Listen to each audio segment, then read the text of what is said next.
Catherine Pénoat, accompagnatrice holistique. J'accompagne les personnes qui ont vraiment envie de changer leur vie, qui ont vraiment envie d'avancer, de grandir. Parce que la vie c'est devant nous et le passé ne doit surtout pas nous empêcher d'avancer. Aujourd'hui, je vais vous parler des habitudes. Vaste sujet et vous allez voir, très important.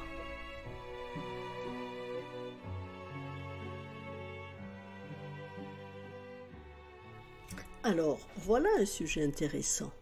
Les habitudes. Pourquoi certaines habitudes sont bonnes et faciles et d'autres sont vraiment des défis? Pourquoi on a envie de rompre certaines habitudes et que là, ça devient impossible? Et là, j'ai découvert une étude qui a été menée à l'université de Duke aux États-Unis.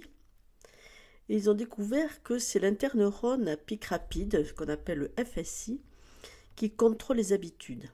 C'est un interneurone qui est rare, mais qui se connecte à de nombreux neurones. C'est un petit peu comme le rond-point, je dirais, des neurones. Il est connecté, cet interneurone, à beaucoup de neurones, c'est-à-dire beaucoup d'informations au niveau de notre cerveau.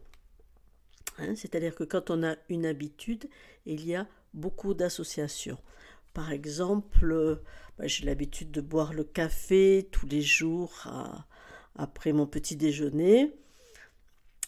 Eh bien, ça va être connecté à l'heure, à l'odeur du café, au goût du café, à peut-être une tasse, à ce qu'on ressent en ce moment-là. Enfin, vous voyez, une habitude, c'est vraiment beaucoup de neurones, beaucoup d'informations qui sont reliées. Alors, bien sûr, on peut apprendre, on peut changer une habitude. Et là, le cerveau se modifie.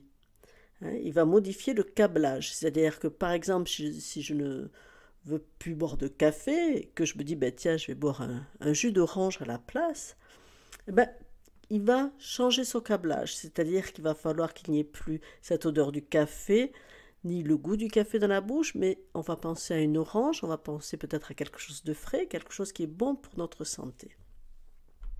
Et tout ça, c'est de nouvelles informations. On va dire un nouveau rond-point, on a changé certaines routes qui arrivent là, c'est un autre passage, c'est un autre circuit qu'on met en place.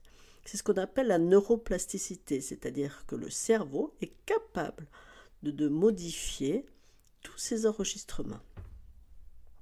Alors il faut savoir que ces interneurones sont situés au niveau du striatum. C'est une partie du cerveau, une petite partie qui s'occupe aussi du stop et go, agir ou arrêter.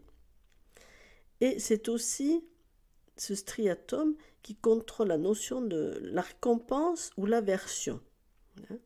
C'est-à-dire quand on fait quelque chose de positif, le cerveau nous récompense avec de la dopamine. Sinon, on est contrarié. Ça, je pense que tout le monde connaît ce sentiment. Quand on a fait quelque chose qui n'est pas bien, qui ne va pas bien, on est très vite contrarié. Quand on regarde les enfants, c'est immédiat. On leur dit quelque chose de pas bien et ils sont contrariés.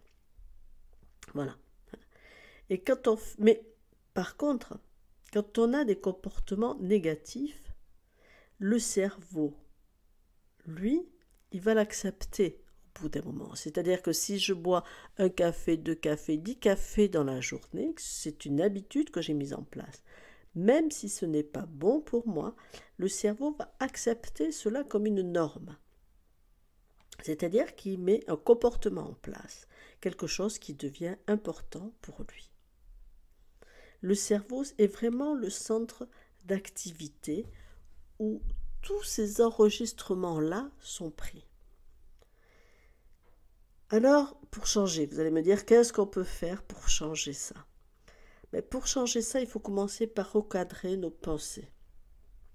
Transformer une idée négative en une idée positive. Alors, si vous voulez bien, on va reprendre cette idée de café, où peut-être que c'est pas bon pour moi de boire autant de café. Est-ce que c'est bon pour mon corps de boire du café? Et là, il va falloir changer aussi ses croyances.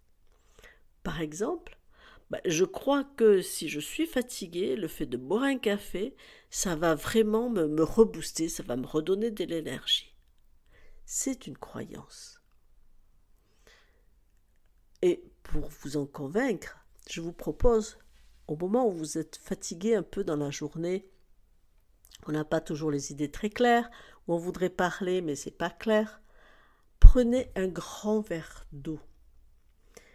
Parce que l'eau va aller directement au cerveau et va vous amener beaucoup plus de souplesse, de clarté d'esprit, de facilité aussi à vous exprimer.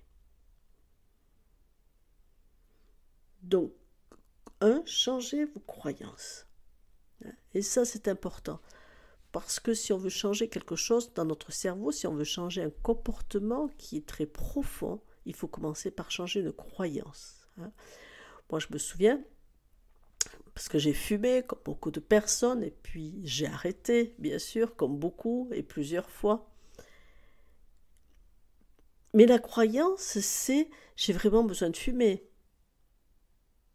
C'est une drogue, là, le tabac, on est bien d'accord. Mais pour moi, ça ne pouvait pas être autrement. J'avais ce besoin.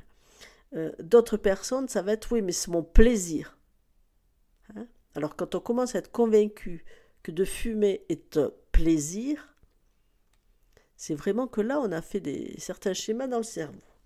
Je vous laisse à vos réflexions. Donc, comment développer une bonne habitude quand on veut faire quelque chose qui est bon pour soi, c'est-à-dire ça va être je vais aller marcher tous les jours, je vais changer mon alimentation, je vais me coucher tôt, je ne vais pas passer toute la journée devant mes écrans, je ne vais pas passer 2 heures à regarder Facebook. Voilà. Comment je peux développer une bonne habitude? Alors, nommez la bonne habitude que vous voulez faire. Prenez un papier, prenez un stylo et nommez-la clairement. Deuxièmement, faire un plan. Faire un plan, c'est comment je vais faire dans la journée.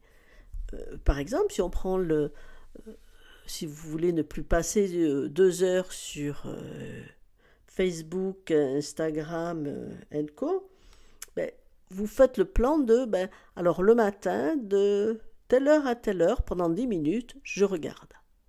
Le soir, pendant 10 minutes, je regarde. Pas plus, on fait un plan précis. Soyez toujours précis et notez-le, c'est toujours important. Et puis, 3, il faut faire attention à surmonter les déclencheurs et les obstacles. Parce que notre cerveau fonctionne beaucoup avec des associations.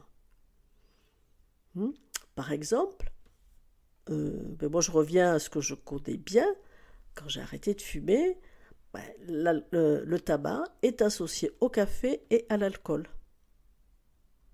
Donc, et quand j'ai aidé des personnes à arrêter de fumer, elles me disaient, oui, non mais je suis invitée à un anniversaire, donc je vais fumer. Voilà, c'est l'association qu'on a. Donc, qu'est-ce qui est important à ce moment-là? Il faut faire des choix, il faut se choisir. Soit j'attends 2 jours pour arrêter de fumer pour ne pas être sollicité, soit je ne vais pas à cet anniversaire-là. Et personnellement, je sais que pendant quelques jours, je n'ai pas vu grand monde, je me couchais tôt, j'ai changé mes habitudes pour ne plus être sollicitée. Parce que j'avais conscience aussi de ma force et de ma capacité. Donc supprimez vraiment tout ce qui peut vous amener à céder à tout ça. Si vous buvez le café tous les matins avec les mêmes collègues, pendant quelques jours, essayez d'aller boire votre jus de fruits à une autre heure. D'accord? Et puis, 4e chose, c'est visualiser le résultat. La visualisation est vraiment quelque chose d'important, de primordial. C'est pour ça que je tiens beaucoup à cette formation, la formation que je fais, la team, où on parle de visualisation. Et on ne fait pas qu'en parler, on pratique énormément. Donc, ce qui est important, c'est de visualiser le résultat. La visualisation finale.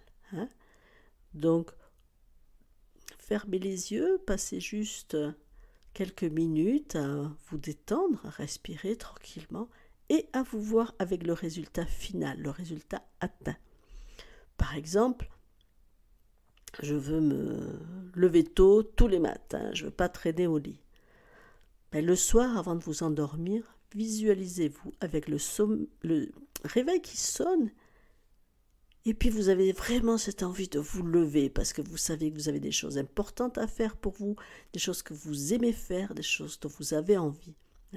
Et mettez ce résultat, vous êtes content de le faire. Si vous voulez arrêter de fumer, visualisez-vous avec des amis, sans être obligé de sortir pour aller fumer, sans être dépendant de cette cigarette. Visualisez le résultat. Et puis la dernière chose qui est importante, et là on revient à notre cerveau directement, c'est la récompense. Les interneurones sont dans le striatum, c'est la récompense. Donc faites-vous, donnez-vous des récompenses. Qu'est-ce qui peut vous faire plaisir ? Alors, si la récompense d'avoir perdu 500 grammes et d'aller manger un chaud à la crème, c'est peut-être pas le meilleur choix. D'accord ? Donc, trouvez d'autres choses qui peuvent vous faire plaisir. Allez prendre un bain, allez marcher dans la nature, offrez-vous quelque chose. Enfin, voilà. Allez manger avec des amis, partagez un bon moment. Trouvez quelque chose qui vous récompense, qui vous fasse plaisir. Moi, une de mes récompenses, je vous la confie, c'est d'aller m'acheter des stylos. Voilà. Quand j'ai quelque chose à faire, quand j'ai fait quelque chose, je vais m'acheter un stylo, un petit stylo, n'importe lequel, de couleur, 4 couleurs, un feutre. Voilà. C'est ma récompense, c'est quelque chose qui me fait à moi plaisir. Voilà. Donc, je vous résume rapidement. Quand on veut changer une habitude, développer une bonne habitude, 1. Nommez-la. 2. Faites le plan de ce que vous pouvez mettre en place. Alors, il faut savoir que ce sont des petites actions, mais répétez, et commencez toujours par des petites choses. 3. Surmontez les déclencheurs et les obstacles. Ne vous mettez pas dans des situations difficiles.